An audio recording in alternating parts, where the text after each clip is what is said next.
Good morning. তোমরা সবাই কেমন আছো? আশা করি ভালো আছো। ফৌজি লাইফস্টাইলে সবাইকে স্বাগত জানিয়ে নতুন একটা ভিডিও স্টার্ট করছি। আশা করি তোমাদের দেখতে খুব ভালো লাগবে। তা এখন মেয়েকে ঘুম থেকে উঠিয়ে নিয়েছি, স্কুল যাবে। এখন 6:30 মতো বাজে, 6:20 বাজে। তো মেয়েকে উঠিয়ে নিলাম, ফ্রেশ করে মুখ ধুয়ে দিলাম। এবার মেয়েকে বিস্কিটস আর দুধ আর আমন্ড দিয়েছি খাওয়ার জন্য। তাই মেয়ে আমন্ডসটা খাচ্ছে না, বলছে আমি খাবো না, শুধু আমি দুধ বিস্কিট খাবো। তেমন না খেয়ে নাও। আমিও চা নিয়ে বসে গেছি। কালকে রাতে প্রচণ্ড বৃষ্টি হয়েছে, ঠান্ডা ওয়েদার, হাওয়া আসছে ঠান্ডা ঠান্ডা, ঠান্ডাও লাগছে একটু একটু। আমি মেয়েকে খাইয়ে দিই, আমি চাটা খেয়ে নিই। তারপরে ওগুলো গুছাবো, মেয়ের ব্যাগের বলতে কি বইগুলো গুছানো আছে সব, ব্যাগ গুছিয়ে দেবো, পানির বোতলটা ভরে দেবো, তারপরে মেয়েকে ড্রেসটা পরে দেবো।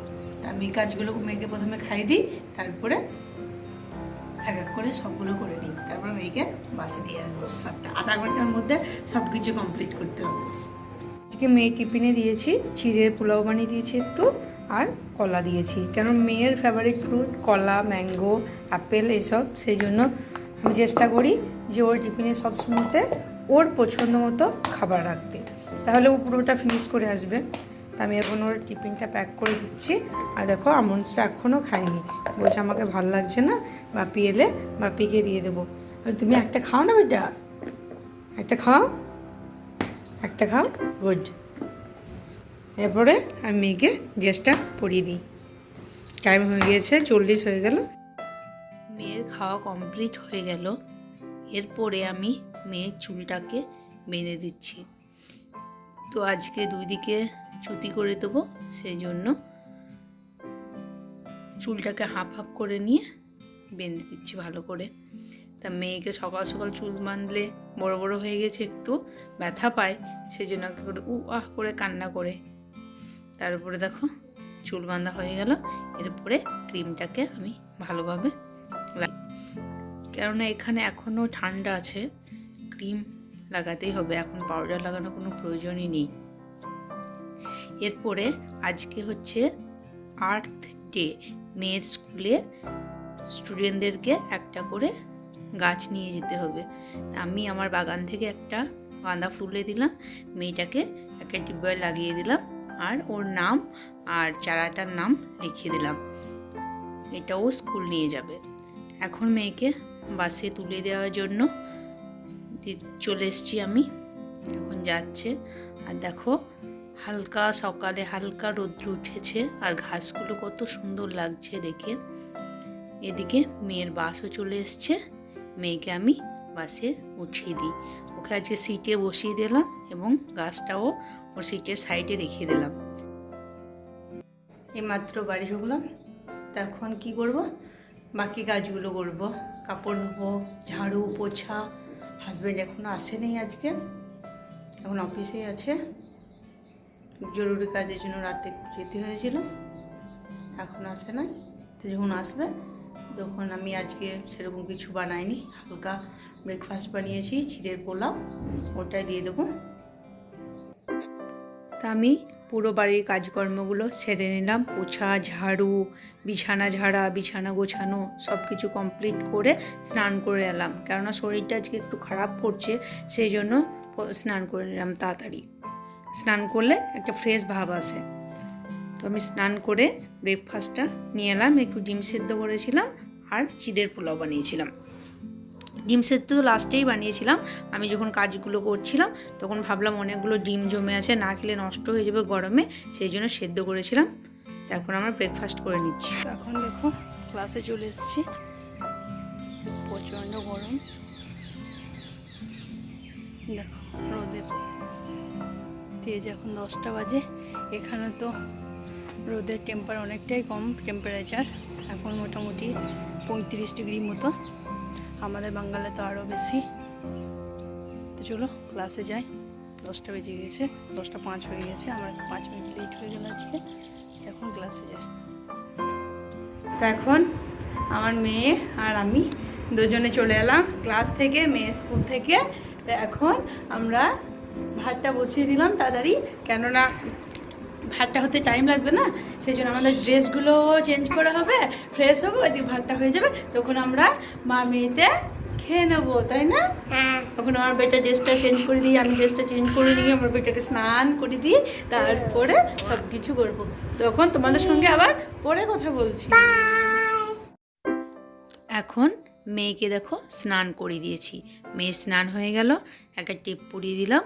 এখন এই টাইমটা 1:30 বাজে, এখন গরমটা একটু বেশি করছে, সেই জন্য ফ্যান চালিয়ে দিয়েছিলাম, সেই জন্য আমাকে দুবারা ভয়েস ওভার দিতে হচ্ছে। তো এখন চিকেনটা গরম করতে দিয়ে এসেছি, গরম হয়ে গেলে মেয়ে তামাতে খেয়ে নেবো। এদিকে গরম হয়ে গিয়েছে, আমরা নিয়ে চলে এসেছি মা মেয়েতে চিকেনের ঝোল দিয়ে ভাতটা খেয়ে নেবো। এরপরে একটু রেস্ট নিয়েছিলাম, কাপড়গুলোকে অনেকক্ষণ আগে তুলে নিয়ে এসেছিলাম, কেন রোদের যা তাপ কাপড়ে একবারে পুড়ে যাচ্ছিল, তো এনে আমি রেখে দিয়েছিলাম। এখন ঠান্ডা হয়ে গেছে কাপড়গুলো, তো আমি এক এক করে ফোল্ড করে নিই। মেয়েরটা মেয়ের জায়গাতে গুছিয়ে রেখে দেবো, ওর বাপিরটা ওর বাপির জায়গায় রেখে দেবো। আজকে আমার কোনো কাপড় ধুতে লাগেনি, মেয়ে আর ওর বাপিরই ধুয়েছিলাম। তো আমি কাপড়গুলো গুছিয়ে নিই। মেয়েদের এই একটা বড় কাজ, কাপড় ফোল্ড করা, কাপড় প্রেস করা, এগুলো খুবই বিরক্ত লাগে করতে, কিন্তু করতে তো হবেই, তাই না? আমি কাপড়গুলো ফোল্ড করে নিই। আর আজকে আমার শরীরটাও একটু খারাপ করছে, মাথাতে প্রচণ্ড ব্যথা করছে, ক্লাস থেকে এসেই ব্যথা শুরু হয়ে গেছে। কেন রোদের তাপ না, তাপের কারণে প্রত্যেক জনারই শরীর খারাপ করছে এই টাইমটায়, অত রোদের টেম্পারেচার নিতে পারছে না মানুষ। তো আমার কাপড়গুলো এক এক করে ফোল্ড করে আলমারিতে রেখে দিই। কাপড় ফোল্ড করার পরেই ওর বাপি চলে এসেছিলো, ওর বাপিকে একটু লিকার চা বানিয়ে দিয়েছিলাম, তা ওটা খেয়ে একটু রেস্ট নিয়েছিল। আমিও 1 ঘন্টা মতো ঘুমাচ্ছিলাম। ঘুম থেকে ওঠার পরে তো এখন আমি ঘুম থেকে উঠে ফ্রেশ হয়ে সোজা চলে এসেছি কিচেনে চা করার জন্য, কেননা 5:30 বেজে গেছে। ঘুম থেকে উঠে তো চা খেতেই হবে, এটা তো ডেলি রুটিন। তা আমি হাজব্যান্ডের জন্য আর আমার জন্য দুধ চা বানিয়ে নিলাম। হাজব্যান্ডকে বললাম আমার শরীরটা একটু আজকে খারাপ করছে, তা আজকে দুধ চাই বানিয়ে নিই, দুধ চাই খেয়ে নাও, দুটো চা আমি আজকে বানাতে পারছি না। তা হাজব্যান্ড বললো ঠিক আছে দুধ চাই বানিয়ে নাও, খেয়ে নেবো। তা এখন বিস্কিটটা নিয়ে নিলাম, তো দুজন মিলে চাটা খেয়ে নেবো, কেননা লাঞ্চ করার সময় তো পাচ্ছে না একসঙ্গে, তা চাটা খাওয়ার সুযোগ হয়েছে একসঙ্গে, তা চাটা খেয়ে নিই আর একটু গল্প করি। আর এখন বাজে 5:30 মতো, বাইরে প্রচণ্ড রোদের তাপ, কালকে রাতে বৃষ্টি হয়েছিল, সকালের ওয়েদারটা অনেকটাই ঠান্ডা ছিল, আর এখন বিকেল হয়ে গেছে, দুপুরে প্রচণ্ড রোদ হয়েছে, সেই জন্য পুরো রোদের তাপটা বিকেলে আছে। রোদের জন্য অনেকের শরীর খারাপও হচ্ছে, কারণ এইখানে এখনও রোদটা কম আছে। আমাদের বাঙালি তো প্রচণ্ড রোদ, এখন 42 ডিগ্রি 43 ডিগ্রি সেলসিয়াস, এখানে তো 35 36 ডিগ্রি সেলসিয়াস, অনেকটাই কম আছে। এখানে যেরকম গরমের চাপ সেরকম প্রচণ্ড ঠান্ডা। জুন জুলাইয়ে তো এখানে গরমে কুলারের হাওয়া পর্যন্ত গরম হয়ে যায়, টিকা মুশকিল। যেরকম ঠান্ডার টাইমে রুম হিটার লাগানো সত্ত্বেও 2-3টে কম্বল নিলেও যেমন ঠান্ডা কাটে না, সেরকম যদি তুমি 2-3টে কুলারও চালাও তা তোমার গরম কাটবে না, এরকম একটা সিচুয়েশন। তো এইভাবেই কাটিয়ে দিলাম 3 বছর, কি করব। তো আমাদের চাটা খাওয়া হয়ে গেছে, এখন আমি আবার কিচেনে চলে গিয়েছি পনির বানানোর জন্য।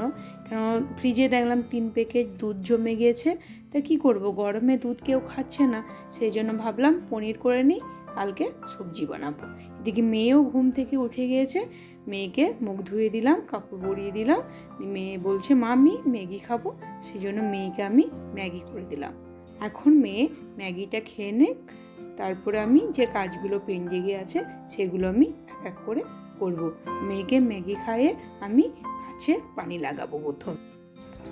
তো একটু আমি আমাদের গেটের বাইরে একটা শপ আছে বুকের, ওইখানে যাচ্ছি, কেননা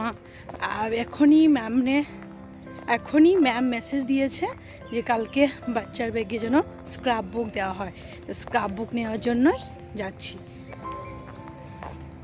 তো আমার কাজগুলো সব হয়ে গেল, গাছে পানি লাগানো হয়ে গেল। তারপরে যাচ্ছি এখন মেয়ের বুক নিয়ে আসতে, কেননা এখনই ফোনটা খুলে দেখলাম যে ম্যামের মেসেজ এসছে, তো সেই জন্য তাড়াতাড়ি বইটা নিই। আর সামনে গেটের সামনেই বুকের দোকান, তো তাড়াতাড়ি হয়ে যাবে, নিয়ে চলে আসি তাড়াতাড়ি। আর একটু ঠান্ডাতে হাওয়া খাওয়া হচ্ছে, তাই না? তো আমি যাই, বুকটা তাড়াতাড়ি নিয়ে আসি। তো আমাদের ডিনার কমপ্লিট হয়ে গেল। এরপরে মেয়েকে ঘুম পাড়াতে নিয়ে গেল ওর পাপা, মেয়ের একটু ঘুম আসছে, তো ওর বাপি নিয়ে গেল ওকে ঘুম পাড়া। আর আমি এদিকে মেয়ে যে খেলনা বাটিগুলো খেলে রেখে দিয়েছে, একটু পাশের রুমের একটা নতুন এসছে, তো ওর ছেলেটার সঙ্গে অনেকক্ষণ ধরে খেলছিল, পুরো খেলনা বাটিগুলো ছড়িয়ে ছিটিয়ে আছে, সেগুলো আমি ঠিক জায়গা মতো রাখি, ওর বউগুলোকে ব্যাগে ভরি। তারপরে আর একটা কাজ কি আছে, কাপড় পেস্ট করবো। তা ডাইনিং টেবিলটা এখনও মোছা হয়নি, মুছবো, খাওয়া হলো। তো এই কাজগুলো আমার পেন্ডিংয়ে আছে, এখন এগুলো করে নিই। তো ভিডিওটা এখানেই এন্ড করছি। যদি তোমাদের ভালো লাগে থাকে তাহলে like, comment, share and subscribe করো। দেখা হচ্ছে কাল একটা নতুন ভিডিওর সঙ্গে। ততক্ষণ সবাই ভালো থেকো, সুস্থ থেকো, সেফটি থেকো। Good night, bye bye.